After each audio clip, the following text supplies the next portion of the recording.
तो आज के इस वीडियो में हम लोग लेक्सिकल एनवायरनमेंट एंड स्कोप के बारे में देखने वाले हैं और एक और टॉपिक होगा हमारा स्कोप चेन। तो हम समझने वाले हैं कि जावास्क्रिप्ट में लेक्सिकल एनवायरनमेंट एंड स्कोप और स्कोप चेन क्या होता है, क्योंकि बिना लेक्सिकल एनवायरनमेंट समझे हम ये नहीं समझ सकते हैं कि स्कोप कैसे काम करता है या जो हमारा स्कोप चेन है वो कैसे काम करता है। ठीक है, तो ये तीनों चीज़ें हम समझने वाले हैं। लेक्सिकल एनवायरनमेंट थोड़ा हमारा थियरी टाइप है और स्कोप भी थियरी ही है, पर कोड करके हम और भी अच्छे से समझने वाले हैं। ठीक है, चलते हैं हम अपने वीएस कोड में एंड पहले पहले देखो पहले समझो कि ये स्कोप क्या होता है। तो स्कोप जो होता है हमारा वो एक तो रूल समझो, तुम स्कोप जो है वो रूल समझो। और ये क्या बताता है कि वेरिएबल्स जो है हमारे वेरिएबल्स किस जगह से वेरिएबल्स किस जगह से एक्सेस हो सकते हैं। ठीक है, कि वेरिएबल्स किस जगह से एक्सेस हो सकते हैं। स्कोप का मतलब सिंपल ये है स्कोप का मतलब सिंपल ये है कि वेरिएबल्स का वेरिएबल्स का स्कोप वेरिएबल्स का स्कोप वेरिएबल्स का स्कोप कि where variables are accessible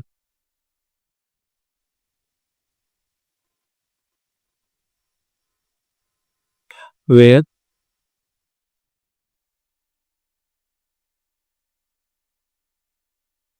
variables are accessible. ठीक है, स्पेलिंग देख लेना।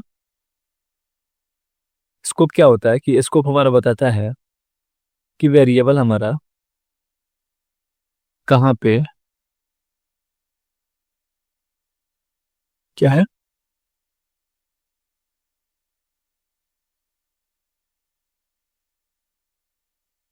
वेरिएबल हमारा कहाँ पे है, उसका स्कोप क्या है वेरिएबल का, और कहाँ से एक्सेसिबल है।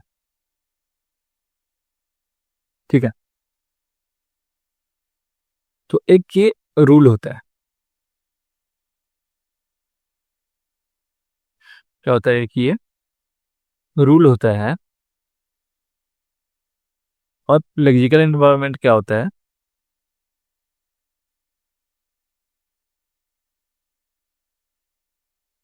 वो स्कोप क्या होता है कि ये रूल होता है जो कि बताता है कि वेरिएबल्स को शो करना है कि नहीं करना, मतलब कहाँ पे वेरिएबल्स को एक्सेस करना है, कहाँ पे हम वेरिएबल्स को स्कोप नहीं कर सकते हैं। और इसके स्कोप में हमारे पास तीन टाइप के स्कोप होते हैं। पहला होता है हमारा ग्लोबल होता है, दूसरा फंक्शन होता है, एंड एक होता है हमारा ब्लॉक। ग्लोबल स्कोप होता है हमारा, फंक्शन स्कोप होता है, एंड ब्लॉक स्कोप होता है। और ये जो स्कोप होता है ये डेवलपर्स पॉइंट ऑफ व्यू होता है। ठीक है, ये डेवलपर्स पॉइंट ऑफ व्यू होता है। अब देखो दूसरा हम देखते हैं कि लेक्सिकल एनवायरनमेंट क्या होता है। क्योंकि बिना लेक्सिकल एनवायरनमेंट के हमको स्कोप कहाँ है कैसे है, ठीक है, वेरिएबल्स कैसे है, कहाँ पर है, कहाँ वो एक्सेस हो सकते हैं, ये पॉसिबल नहीं है। और ये जो होता है ये जावास्क्रिप्ट का इंजन का मैकेनिज्म होता है। ठीक है, और लेक्सिकल एनवायरनमेंट जो होता है जेएस का जावास्क्रिप्ट का इंटरनल डेटा स्ट्रक्चर होता है। और इसमें क्या क्या होता है? इसमें होते हैं variables, functions and parent lexical का एनवायरनमेंट रेफरेंस। ठीक है, तो देखो स्कोप क्या होता है? स्कोप एक रूल होता है। स्कोप एक हमारा टाइप ऑफ रूल होता है कि वेरिएबल्स किस जगह से एक्सेसिबल है, मतलब where variables are accessible, variables कहाँ पे एक्सेसिबल हो सकते हैं और कहाँ पे एक्सेसिबल नहीं हो सकते हैं। तो एक ये हमारा रूल होता है। और इसमें स्कोप में क्या होता है? हमारा स्कोप में हमारे पास ग्लोबल स्कोप होते हैं, फंक्शन स्कोप होते हैं एंड ब्लॉक स्कोप होते हैं। ठीक है, जब हम कोड करेंगे तो समझ में आएगा कि स्कोप क्या होता है और कैसे वेरिएबल्स कहाँ पे किस स्कोप में एक्सेस किए जा सकते हैं, कौन से वेरिएबल्स कौन से स्कोप में एक्सेस किए जा सकते हैं एंड कहाँ हमको एक्सेस करने पे एरर मिलेगा। और दूसरा, ये जो लेक्सिकल एनवायरनमेंट होता है, ये जावास्क्रिप्ट का जो इंजन होता है, हमारा, उसका ये मैकेनिज्म होता है। लेक्सिकल एनवायरनमेंट जो होता है वो जावास्क्रिप्ट इंजन का इंटरनल डेटा स्ट्रक्चर होता है, जिसमें क्या क्या होता है? हमारा वेरिएबल्स होते हैं, फंक्शंस होते हैं और पेरेंट लेक्सिकल एनवायरनमेंट का रेफरेंस होता है। समझो कि लेक्सिकल एनवायरनमेंट जो है वो जावास्क्रिप्ट इंजन का एक रजिस्टर है जिसमें वो वेरिएबल्स और उनके पेरेंट्स को याद रखता है। अगर कोई वेरिएबल्स है तो जावास्क्रिप्ट इंजन क्या करता है? उसके पेरेंट्स को याद रखता है। ठीक है, और ये इंजन का पॉइंट ऑफ व्यू होता है, डेवलपर का नहीं। ठीक है, और एक और हम समझने वाले हैं स्कोप चेन। स्कोप चेन क्या होता है? ये प्रोसेस होता है, वेरिएबल्स को फाइंड करने का प्रोसेस होता है। ठीक है, स्कोप चेन क्या होता है? वेरिएबल्स को फाइंड करने का प्रोसेस होता है। मतलब स्कोप चेन बताता है जावास्क्रिप्ट वेरिएबल को किस ऑर्डर में ढूंढेगी। स्कोप चेन हमारी ये बताता है कि जावास्क्रिप्ट वेरिएबल्स को किस ऑर्डर में ढूंढेगी। ठीक है, चलो एक कोड कर लेते हैं और उससे समझते हैं। तो मान लो हमारे पास एक वेरिएबल है a इक्वल टू 10। ठीक है, और एक फंक्शन बनाते हैं हम, फंक्शन इसको बोलते हैं आउटर। फंक्शन आउटर बनाते हैं, उसके अंदर एक और वेरिएबल हम डिक्लेयर करते हैं b इक्वल टू 20 कर देते हैं, और इसके अंदर एक और फंक्शन हम क्रिएट करते हैं, नेस्टेड फंक्शन बना रहे हैं हम, इसको इनर बोल देते हैं। और इसमें क्या कर देते हैं? वेर c इक्वल टू 30 कर दे रहे हैं। ठीक है, अब इनर फंक्शन के अंदर हम कंसोल कराएंगे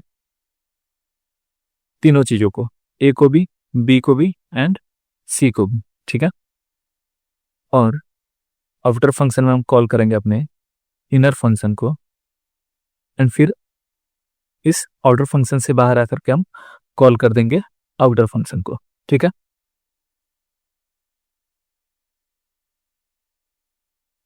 ठीक है, देखो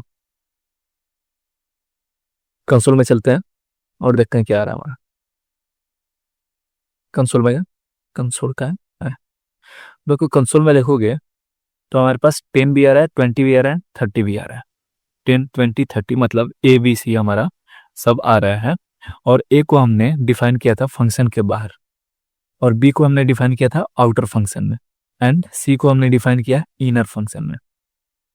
ए को हमने डिफाइन किया फंक्शन के बाहर, बी को डिफाइन किया आउटर फंक्शन के अंदर, और सी को डिफाइन किया इनर फंक्शन के अंदर। तो अगर इसका हम स्कोप देखें तो ये जो है हमारा, ये जो है ग्लोबल स्कोप है हमारा। ठीक है, ये ग्लोबल स्कोप हुआ कि इसको थ्रू आउट प्रोग्राम कहीं पे भी हम एक्सेस कर सकते हैं। ठीक है, और बी जो है हमारा, बी आउटर फंक्शन स्कोप। ठीक है, एंड सी जो है, सी इनर फंक्शन स्कोप। सी जो है इनर फंक्शन स्कोप है। ठीक है, अब देखो इसको हम क्या करते हैं, ट्राई करते हैं इसको हम बी एंड सी को कंसोल करने का।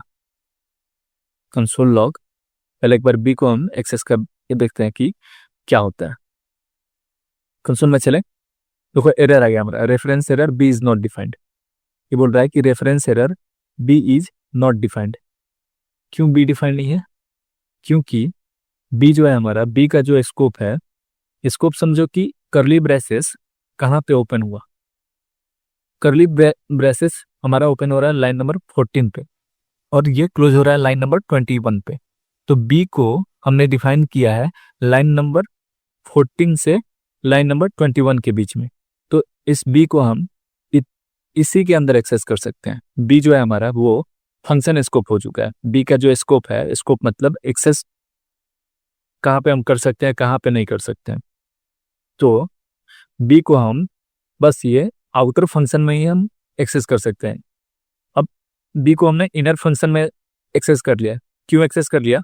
क्योंकि बी हमारा डिफाइन हुआ है आउटर फंक्शन में और इसका स्कोप क्या है? बी का स्कोप स्टार्ट हो रहा है 14 से और एंड हो रहा है 21 पे। तो इसके अंदर कहीं पे भी हम इसको एक्सेस कर सकते हैं। और ए जो है हमारा, ये ए ग्लोबल स्कोप है। ए को थ्रू आउट प्रोग्राम हम कहीं पे भी एक्सेस कर सकते हैं। फंक्शन के बाहर हमने इसको डिफाइन किया है, तो इसको हम फंक्शन के बाहर, फंक्शन के अंदर कहीं पे भी हम इसको एक्सेस कर सकते हैं। बट बी को हमने फंक्शन के अंदर डिफाइन किया। बी को हमने फंक्शन के अंदर डिफाइन किया है, तो आउटर फंक्शन के अंदर कहीं पे भी हम बी को एक्सेस कर सकते हैं, क्योंकि ये अब हमारे फंक्शन स्कोप में चला गया। फंक्शन स्कोप मतलब कि जो वेरिएबल्स किसी एक फंक्शन में डिफाइन हुए हैं तो उनका एक्सेस उसी फंक्शन में रहेगा। अब देखो यहाँ पे अगर हम कंसोल लॉग अगर सी करते हैं तो भी हमारा एरर आता। तो भी देखो एरर आ गया हमारा कि reference error C is not defined. C is not defined आ रहा है क्योंकि सी का जो स्कोप है, सी का स्कोप बस इतना ही है। सी का स्कोप इतना ही है। सी का स्कोप इनर फंक्शन में ही है।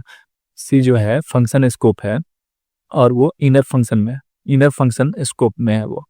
तो सी को हम बस इनर फंक्शन में ही एक्सेस कर सकते हैं। आउटर फंक्शन में जब हमने ट्राई किया तो सी को हम एक्सेस नहीं कर पा रहे हैं, बट बी को हम इनर फंक्शन में, इसको इनर फंक्शन में एक्सेस कर पा रहे हैं, क्योंकि इनर फंक्शन जो है हमारा उसका वो आउटर फंक्शन में है और आउटर फंक्शन का जो स्कोप है, आउटर फंक्शन का जो स्कोप है वो लाइन नंबर 14 से 21 है, जिसके बीच में हमारा इनर फंक्शन भी आ रहा है। इसलिए बी को, क्योंकि बी का जो स्कोप है वो फंक्शन स्कोप है और आउटर फंक्शन स्कोप है, इसलिए बी को हम इनर फंक्शन में डिफाइन कर एक्सेस कर पा रहे हैं। सॉरी, ये हमारा एरर देगा और ये भी हमारा एरर देगा क्योंकि ये ग्लोबल स्कोप नहीं है। बी जो है, बी का स्कोप ग्लोबल स्कोप नहीं था, बस आउटर फंक्शन स्कोप था, इसलिए बी को हम आउटसाइड ऑफ फंक्शन एक्सेस नहीं कर पा रहे थे। और सी को आउटर फंक्शन में इसलिए इसको एक्सेस नहीं कर पाए क्योंकि सी का जो स्कोप था वो इनर फंक्शन में ही था। ठीक है,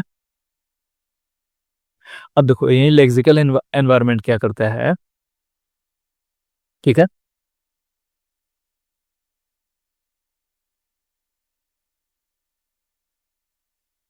तो देखो लेक्सिकल एनवायरनमेंट में जो है, ठीक है, इसका भी एक हम समझते हैं, कोड करते हैं एक कि फंक्शन कम करते हैं। रुको, इसी को हम थोड़ा चेंज करते हैं। ठीक है, इसी को हम चेंज करते हैं और इसको इसको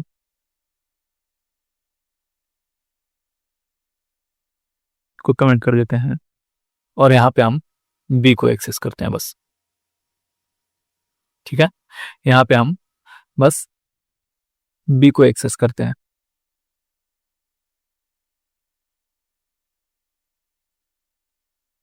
या रुको एक नया कोड ही बना लेते हैं, ठीक है। एक नया कोड लिख लेते हैं, हम बनाते हैं फंक्शन आउटर टू बोल देते हैं इसको, फंक्शन आउटर टू। एंड इसमें देखो अब हम इस आउटर के अंदर एक हम वेरिएबल डिफाइन कर रहे हैं एक्स, और उसमें वैल्यू दी हमने 10, और फिर इसको हम इस फंक्शन में एक फंक्शन को हम रिटर्न कर रहे हैं, इस फंक्शन में फंक्शन को हम रिटर्न करेंगे और इसको हम बोल देंगे इनर टू, ठीक है। और इसमें हम इनर टू में हम एक्सेस करना चाहेंगे एक्स को, एक्स हमारा एक्सेस हो पा रहा है कि नहीं, ठीक है ना। और एक वेरिएबल बना लेते हैं, उसमें हम अपने आउटर फंक्शन को स्टोर कर लेते हैं, आउटर फंक्शन को ले लेते हैं और फिर इसको कॉल करते हैं, ठीक है। फिर इसको हम कॉल करेंगे और इसको कमेंट करेंगे, हो गया। इस कोड से हम लेक्सिकल एनवायरनमेंट समझने वाले हैं। कंसोल में जाएंगे, आउटर इज नॉट डिफाइंड आ रहा है, क्यों भाई? Outer is not defined, oh sorry, ये आउटर टू होगा। देखो कंसोल में 10 आया, हमारा 10 आ गया। अब 10 क्यों आया, 10 हमारा क्यों आया? तो तुम ये बोलोगे कि 10 का जो स्कोप है, मतलब एक एक्स में 10 था हमारा, तो कंसोल में हमारा 10 प्रिंट हो गया, और 10 को हम एक्स को मतलब हम एक्सेस कर रहे थे इनर फंक्शन में। तो अब तुम ये बोलोगे कि क्योंकि ये जो एक्स का स्कोप है, ये जो एक्स का स्कोप है, इसका स्कोप जो है वो पूरा थ्रू आउट आउटर फंक्शन है। एक्स का स्कोप जो है, तुम ये बोलोगे कि एक्स का स्कोप आउटर टू फंक्शन जो है उसके अंदर है। तो इसलिए क्योंकि इनर टू फंक्शन है हमारा, वो आउटर फंक्शन के अंदर ही है, इसलिए इनर टू फंक्शन एक्स को एक्सेस कर पा रहा है। तो बिल्कुल करेक्ट है, ठीक है, बिल्कुल ये करेक्ट है कि इसका जो स्कोप है, एक्स का स्कोप जो है फंक्शन स्कोप है, और फंक्शन स्कोप में आउटर टू फंक्शन जो है हमारा, उसके अंदर इसका स्कोप है, ठीक है। तो इसलिए और ये इनर टू फंक्शन जो है हमारा वो इनसाइड आउटर टू है, इसलिए 10 को एक्सेस कर पा रहा है। तो तुम ये बोलोगे कि स्कोप जो है उसका इसके अंदर कहीं पे भी हम इसको एक्सेस कर सकते हैं, जो कि करेक्ट है। बट अब देखो लेक्सिकल एनवायरनमेंट के पॉइंट ऑफ व्यू से हम समझें, जावास्क्रिप्ट इंजन में क्या होता है, उसके इंटरनल डेटा स्ट्रक्चर में क्या होता है, उसके पॉइंट ऑफ व्यू से हम समझें। देखो इनर फंक्शन इसका पेरेंट क्या है, आउटर टू है, इनर टू का पेरेंट आउटर टू है, ठीक है। तो जावास्क्रिप्ट इंजन में लेक्सिकल एनवायरनमेंट में क्या हुआ था कि क्या बताया था मैंने कि इंटरनल डेटा स्ट्रक्चर बनता है जिसमें वेरिएबल्स, फंक्शंस एंड उनके पेरेंट के रेफरेंस होते हैं, ठीक है। तो अब देखो यहाँ पे इनर टू को, मतलब इनर टू जो है, इनर टू फंक्शन जो है उसको ये याद रहता है, ठीक है, कि वो आउटर टू फंक्शन के अंदर लिखा गया है। इनर टू फंक्शन को याद रहता है कि वो आउटर टू फंक्शन के अंदर लिखा गया था, इसलिए एक्स मिल रहा है, इसलिए उसको एक्स का एक्सेस मिल रहा है। क्योंकि जावास्क्रिप्ट जो है हमारा वो कॉल नहीं देखती है कि कॉल कहाँ हो रहा है, जावास्क्रिप्ट जो है वो लिखने की जगह देखती है, जावास्क्रिप्ट जो है वो लिखने की जगह देखती है। तो देखो जब हम डेवलपर पॉइंट ऑफ व्यू से देखेंगे, जब हम रूल के व्यू से देखेंगे, तो जैसे पहले वाले, ठीक है, जैसे पहले वाले एग्जांपल में हमने देखा कि बी को डिफाइन किया था आउटर के अंदर और सी को डिफाइन किया था इनसाइड इनर, बट फिर भी हम बी को एक्सेस कर पा रहे थे। क्यों कर पा रहे थे? क्योंकि अगर हम डेवलपर पॉइंट ऑफ व्यू से देखें, स्कोप के व्यू से देखें, तो ये हमारा फंक्शन स्कोप था बी, जो कि थ्रू आउट आउटर फंक्शन में एक्सेसिबल था। Outside of outer function access नहीं कर सकते हैं क्योंकि इसका जो स्कोप है वो आउटर फंक्शन के अंदर ही है, और इनर फंक्शन जो है हमारा वो आउटर फंक्शन के अंदर है, इसलिए हम बी को एक्सेस कर पा रहे थे। बट वहीं जब हम लेक्सिकल एनवायरनमेंट के पॉइंट ऑफ व्यू से देखेंगे तो इसमें क्या होगा कि इनर फंक्शन को याद रहेगा, इनर फंक्शन को मतलब याद रहता है, इनर फंक्शन को पता है कि वो आउटर फंक्शन के अंदर लिखा गया था, इनर फंक्शन को पता है कि वो आउटर फंक्शन के अंदर लिखा गया था, और आउटर फंक्शन में जो भी चीजें होंगी, क्योंकि पेरेंट का रेफरेंस आता है, तो आउटर फंक्शन इसका पेरेंट है, उसका रेफरेंस आएगा, तो इसलिए हमको बी मिल रहा है। और ऐसे ही लेक्सिकल एनवायरनमेंट की वजह से ही हमारा जो स्कोप है और स्कोप चेनिंग होता है वो हमारा काम करता है। अगर लेक्सिकल एनवायरनमेंट नहीं होता तो फिर स्कोप भी हमारा नहीं होता और स्कोप चेन काम नहीं करता। ठीक है,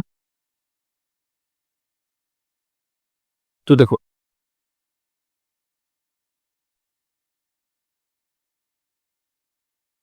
हम देखो, तो हमने स्कोप समझ लिया कि स्कोप क्या होता है, एंड लेक्सिकल एनवायरनमेंट भी समझ लिया।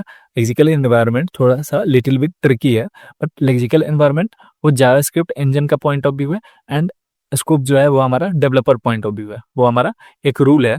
और जावा लेक्सिकल एनवायरनमेंट क्या है, वो जावास्क्रिप्ट इंजन का मैकेनिज्म है।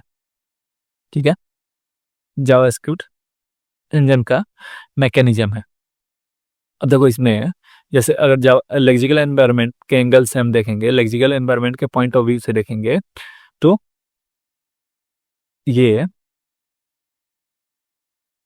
हर फंक्शन अपना लेक्सिकल एनवायरनमेंट बनाता है। ठीक है, हर फंक्शन अपना लेक्सिकल एनवायरनमेंट बनाता है और पेरेंट का रेफरेंस याद रखता है, और पेरेंट का रेफरेंस याद रखता है। तो देखो क्या हुआ कि ये जो इनर फंक्शन है, इनर फंक्शन जब यहाँ पे कॉल हुआ, इनर फंक्शन जो है, तो इनर फंक्शन का लेक्सिकल एनवायरनमेंट बना। ठीक है, ये सब एग्जीक्यूशन कॉन्टेक्स्ट की वजह से होता है, और एग्जीक्यूशन कॉन्टेक्स्ट क्या है वो नहीं पता तो जाकर के एग्जीक्यूशन कॉन्टेक्स्ट वाला वीडियो देखना है। तो यहाँ पे लेक्सिकल एनवायरनमेंट के पॉइंट ऑफ व्यू से हम देख रहे हैं, तो इनर फंक्शन जो था, तो इनर फंक्शन का लेक्सिकल एनवायरनमेंट बना। ठीक है, और इसमें c इक्वल टू हमारा 30 आ गया। ठीक है, c इक्वल टू 30 स्टोर हो गया हमारा। अब इसका पेरेंट जो था वो था आउटर, इसका पेरेंट आउटर था, तो फिर आउटर का क्या हुआ, फिर आउटर के यहाँ पे लेक्सिकल एनवायरनमेंट बना। ठीक है, और इसमें b इक्वल टू 20 आ गया। तो चूंकि इनर अपने पेरेंट का रेफरेंस ले सकता है, तो इसलिए आउटर का जब लेक्सिकल एनवायरनमेंट बना तो वो बी को एक्सेस कर पा रहा था। ठीक है, उसके बाद हमारा ग्लोबल का लेक्सिकल एनवायरनमेंट बना, ग्लोबल का लेक्सिकल एनवायरनमेंट बना, और उसमें ए इक्वल टू हमारा 10 आया, और इसका पेरेंट नल होगा क्योंकि ये ग्लोबली है, तो इसका पेरेंट नल था, इसको कोई भी एक्सेस कर सकता है, इसको कोई भी एक्सेस कर सकता है। ठीक है, तो लेक्सिकल एनवायरनमेंट के पॉइंट ऑफ व्यू से भी हमने समझ लिया, एंड स्कोप के पॉइंट ऑफ व्यू से भी हमने समझ लिया। ठीक है, कि कैसे काम करता है। अब देखो, हमने ग्लोबल स्कोप समझ लिया कि ये ग्लोबल स्कोप हो गया। ठीक है, ये हमारा ग्लोबल स्कोप हो गया। ठीक है, अब फंक्शन स्कोप भी हमने समझ लिया था कि बी जो है, बी है हमारा फंक्शन स्कोप, एंड सी जो है, सी भी हमारा फंक्शन स्कोप था, क्योंकि inside this function, inside inner function ही इसको हम एक्सेस कर पा रहे थे, एंड बी को इनसाइड हम आउटर फंक्शन के अंदर ही, मतलब इनसाइड आउटर फंक्शन ही हम एक्सेस कर पा रहे थे। अब एक और स्कोप है हमारा ब्लॉक स्कोप। ठीक है, अब देखो ब्लॉक स्कोप क्या होता है, तो ये करली ब्रेसेस हमने ओपन किया एंड यहाँ पे करली ब्रेसेस क्लोज है, तो इसके अंदर जो भी चीज है इसको हम ब्लॉक स्कोप बोलते हैं। एक एक ब्लॉक बन गया हमारा, ये हमारा एक ब्लॉक बन गया, जैसे हमने करली ब्रेसेस ओपन किया एंड क्लोज किया, तो एक ये हमारा ब्लॉक बन गया। अब देखो इसके अंदर हम लिखेंगे let a equal to 10 and const b equal to 20 and where c equal to 30। ठीक है, अब इसको हम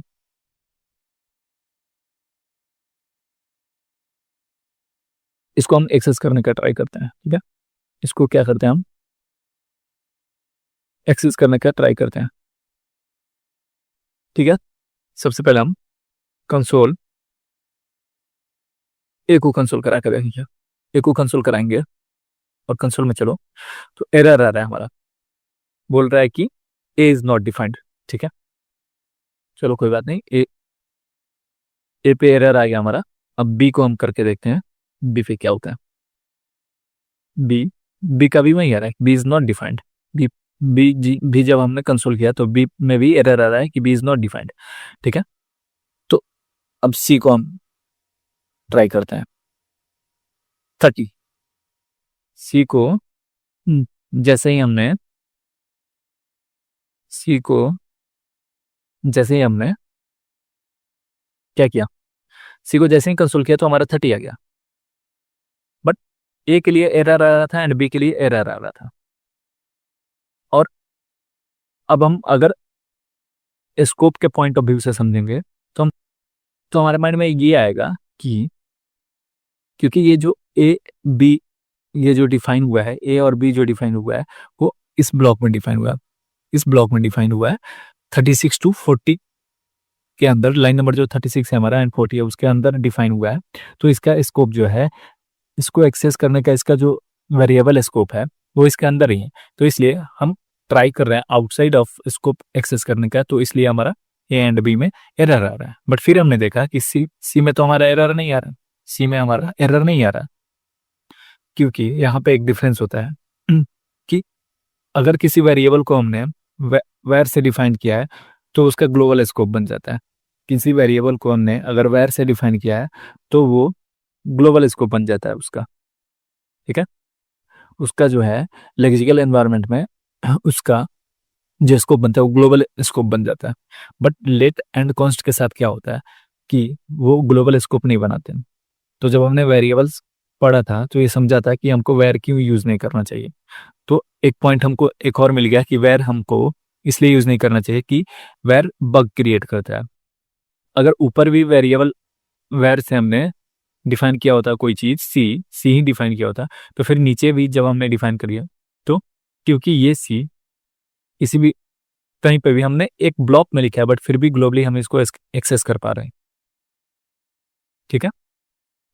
और लेट एंड कॉन्ट को क्यों नहीं एक्सेस कर पा रहे हैं, क्योंकि let and const globally scope नहीं होता है। लेट एंड कॉन्ट से जब भी हम कोई वेरिएबल क्रिएट करते हैं तो वो ग्लोबली स्कोप वेरिएबल नहीं होता है। इसलिए लेट एंड कॉन्स्ट को हम उसी के ब्लॉक में, उसी ब्लॉक में, सेम ब्लॉक में ही एक्सेस कर सकते हैं, outside of the block access नहीं कर सकते हैं, ठीक है। तो ये भी हमने समझा कि ब्लॉक स्कोप क्या होता है, कैसे काम करता है। एंड अगर वेर से हमने कोई वेरिएबल डिफाइन किया है तो आउटसाइड ऑफ ब्लॉक क्यों एक्सेस हो पाता है। और यहाँ पे हमने फंक्शन स्कोप भी देख लिया था कि फंक्शन स्कोप कैसे एक्सेस होता है, और ये हमने ग्लोबल स्कोप भी समझ लिया था। एंड लेक्सिकल एनवायरनमेंट हमने समझ लिया। तीसरा पॉइंट जो हमारा था स्कोप चेन, ठीक है। स्कोप चेन जो था, तो स्कोप चेन इस वाले एग्जाम्पल से हम समझते हैं। देखो हमने एक्स को डिफाइन किया था इनसाइड आउटर टू में, एक्स को हमने डिफाइन किया था इनसाइड आउटर टू में, ठीक है। और उसको हम एक्सेस कर रहे थे आउटसाइड इनसाइड इनर टू में, ठीक है। इनसाइड इनर टू में उसको हम एक्सेस कर रहे थे।